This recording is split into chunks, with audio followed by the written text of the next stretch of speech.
Assalamualaikum warahmatullahi wabarakatuh. Saya Rita Masnamasido dengan NIM 2123001 kelas PAI 4A ingin menyampaikan materi psikologi pendidikan dengan judul Konsep Dasar Psikologi Pendidikan. Baik, yang pertama kita akan membahas pengertian psikologi, yang kedua kita akan membahas pengertian pendidikan, dan yang ketiga kita akan membahas pengertian psikologi pendidikan. Yang keempat, kita akan membahas ruang lingkup kajian psikologi pendidikan, dan yang terakhir atau yang kelima kita akan membahas tujuan dan manfaat psikologi pendidikan. Selanjutnya kita akan membahas pengertian psikologi. Secara etimologi, istilah psikologi berasal dari bahasa Yunani, yaitu kata psyche yang berarti jiwa dan logos yang memiliki arti ilmu. Sedangkan secara harfiah, psikologi berarti ilmu jiwa atau ilmu yang mempelajari tentang gejala-gejala kejiwaan. Psikologi adalah suatu cabang ilmu pengetahuan yang mempelajari tingkah laku manusia dalam hubungannya dengan sesama manusia dan mempelajari aktivitas jiwa yang tidak tampak dalam pernyataan-pernyataan. Misalnya melamun, berfantasi yang tidak diekspresikan, dan sebagainya. Baik, selanjutnya kita akan membahas pengertian pendidikan. Yang pertama, Ki Hajar Dewantara mengartikan pendidikan sebagai daya upaya untuk memajukan budi pekerti, pikiran, serta jasmani anak agar dapat memajukan kesempurnaan hidup, yaitu hidup dan menghidupkan anak yang selaras dengan alam dan masyarakatnya. Yang kedua, Paulo Freire mengatakan pendidikan sebagai jalan menuju pembebasan yang permanen dan terdiri dari dua tahap.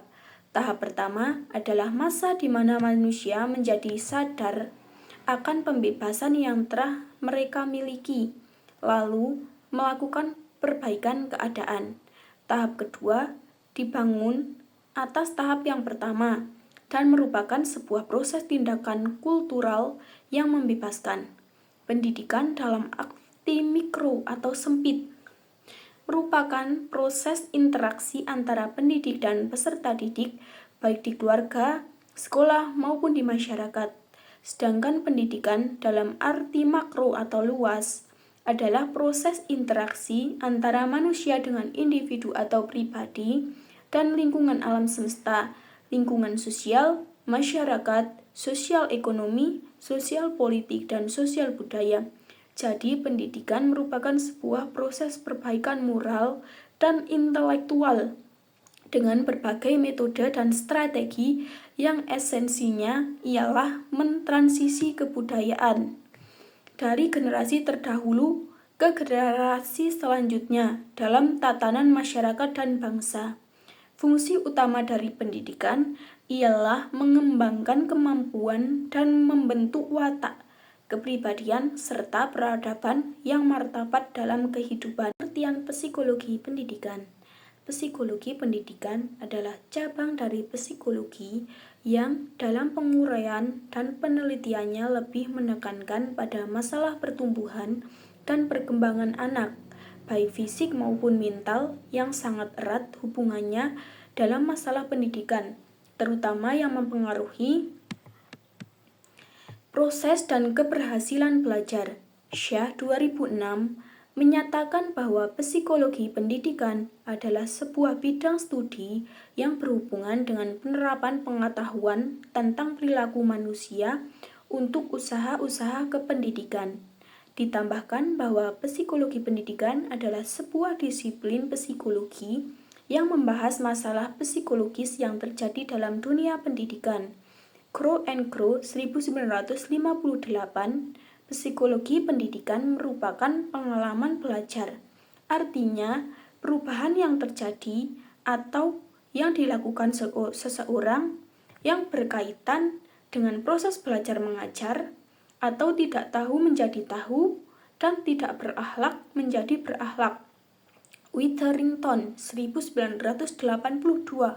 Psikologi pendidikan merupakan studi yang sistematis terhadap proses dan faktor-faktor yang berhubungan dengan pendidikan, Sedangkan pendidikan adalah proses pertumbuhan yang berlangsung melalui tindakan-tindakan belajar.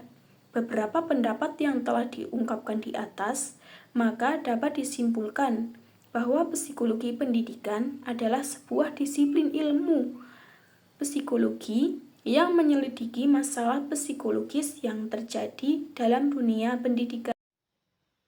Selanjutnya ada ruang lingkup dan kajian psikologi pendidikan.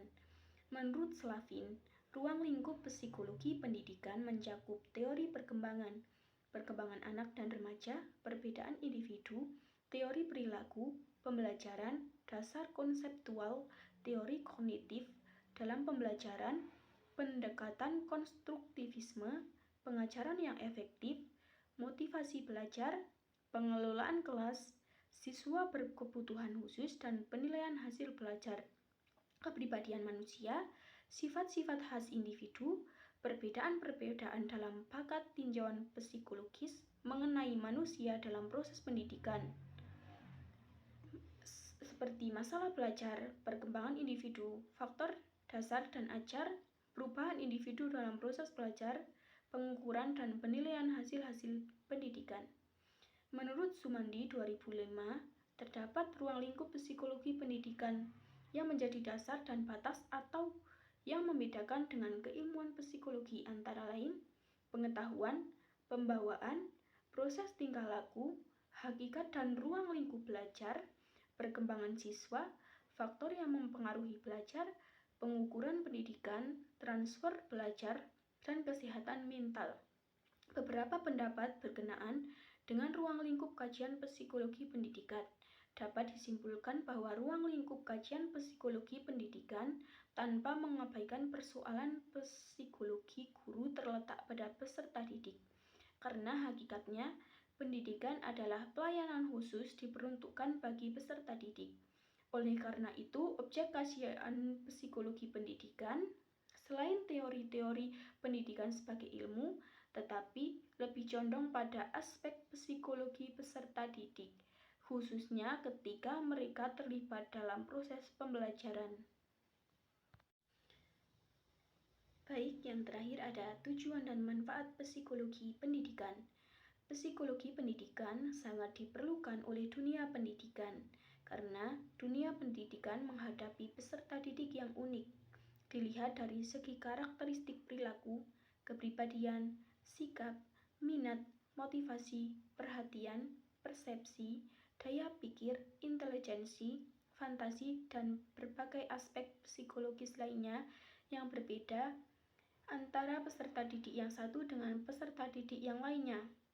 Perbedaan karakteristik psikologi yang dimiliki oleh para peserta didik harus diketahui dan dipahami oleh setiap guru atau instruktur yang berperan sebagai pendidik dan pengajar di kelas jika ingin proses pembelajarannya berhasil.